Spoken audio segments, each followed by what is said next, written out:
Hello అండి. అందరికీ నమస్తే. అందరూ బాగున్నారా?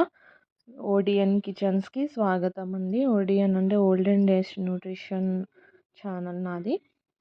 ఈరోజు పెసరట్టు చేస్తున్నానండి. మీరు కూడా ట్రై చేయండి. ఒక కప్పు పెసరపప్పు తీసేసుకోండి. పెసరపప్పు ఆర్ పెసరు ఏదైనా తీసుకోవచ్చండి. ఒక కప్ తీసుకొని, ఒక కప్ శనగలు తీసేసుకోండి.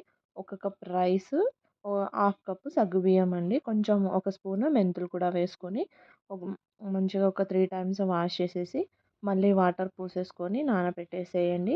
ఒక 6, 7 అవర్స్ నానిన తర్వాత మీరు మళ్ళీ ఒకసారి వాష్ చేసి మిక్సీ పట్టేసుకోండి. పిండి అనేది సాఫ్ట్‌గా మెత్తగా రావాలండి. కొంచెం మిక్సీ పట్టేటప్పుడు అటుకులు కూడా వేసుకోండి. ఒకసారి కడిగేసుకొని అటుకులు కూడా వేసుకోండి. ఒక హాఫ్ కప్ దాకా. టేస్ట్ అయితే చాలా బాగుంటుందండి.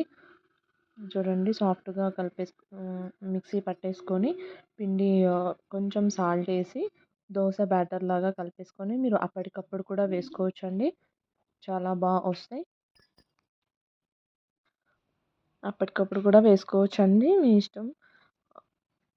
తర్వాత స్టవ్ మీద పెనం పెట్టేసి వేడైందా లేదా చూసుకొని దోస బ్యాటర్ లాగా కలిపేసుకొని దోసలు వేసేసుకోండి.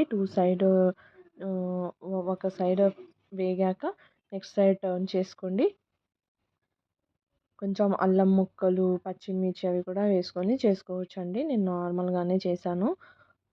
అల్లం చట్నీతో అయితే చాలా బాగుంటుంది. మీరు కూడా ట్రై చేయండి. ఎలా ఉందో కామెంట్ చేయండి. ప్లీజ్ నా యూట్యూబ్ ఛానల్ని సబ్స్క్రైబ్ చేసుకోండి. లైక్ చేయండి, షేర్ చేయండి. చూడండి దోసలు అయితే మెత్తగా, సాఫ్ట్గా చాలా బాగుంటాయండి. క్రిస్పీగా బాగా వస్తాయి. ఒక స్పూన్ ఆయిల్ కూడా వేసుకొని వేగాక టర్న్ చేసుకోండి. టేస్ట్ చాలా బాగుంటుంది. మీరు కూడా ట్రై చేయండి. Thanks for watching.